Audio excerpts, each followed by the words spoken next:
Y bien, como sabemos, el gobierno dio un decreto supremo pasándole a ENAPO la responsabilidad de decidir acerca de la inversión privada en los puertos del Perú, de modo tal que ENAPO sería socio del inversionista privado.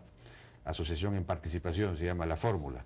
Hoy el gobierno dio un segundo decreto supremo modificando parcialmente el anterior, encargándole este proceso ya no a ENAPU directamente, sino al propio Ministerio de Transportes y Comunicaciones, formando un CEPRE, es decir, de todos modos retirándole a Proinversión esta función y contraviniendo el reglamento de la ley correspondiente, ¿no es cierto? Y entonces, ahora efectivamente es el Ministerio de Transportes, pero de todos modos siempre con el supuesto de que ENAPU será socia del inversionista que venga de fuera. De modo tal que ahí está todo el cambio.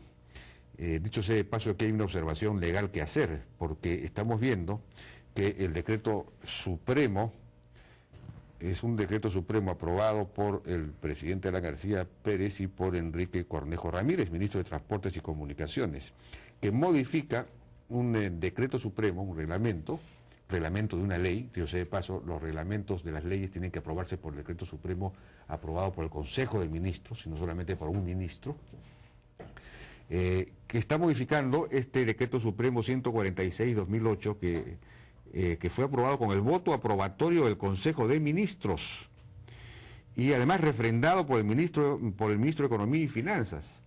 De modo tal que aquí hay una imposibilidad, una incongruencia legal. No se puede con un decreto supremo de esta naturaleza en el que solamente está refrendado o firmado por un ministro, ni siquiera el de Economía y Finanzas, modificar uno que está aprobado, que ha sido aprobado por el Consejo de Ministros y refrendado además por el ministro de Economía.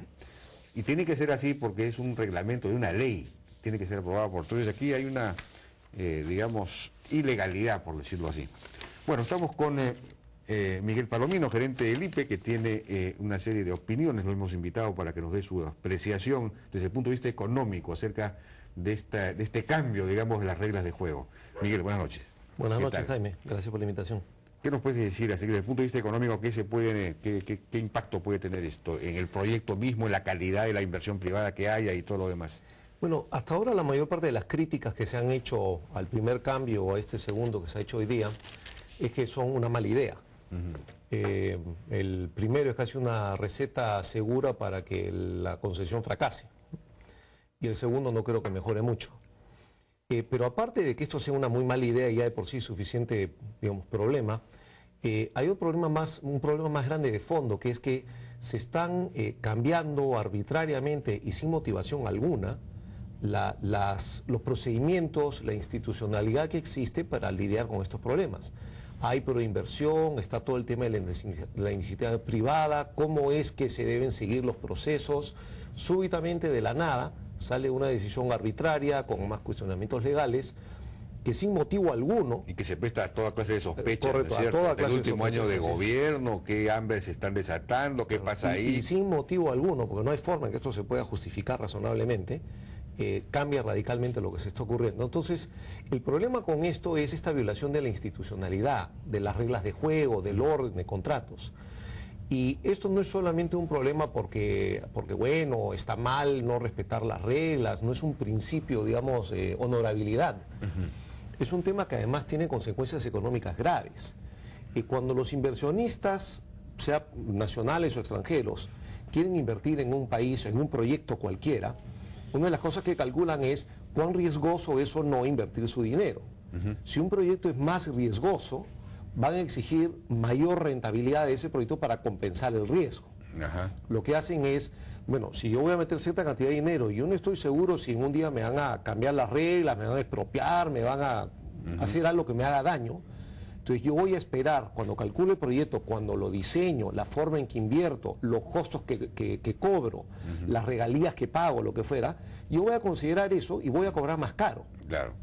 Yo voy a obtener un costo mayor, o sea, voy a compensar este costo mayor, o le voy a cobrar más caro, o voy a hacer una inversión de menor calidad, o voy a dar menos servicios, o voy a invertir menos, pero de alguna manera yo voy a compensarme por un mayor riesgo. Claro. Claro. Entonces, y esto cuesta una gran cantidad de plata.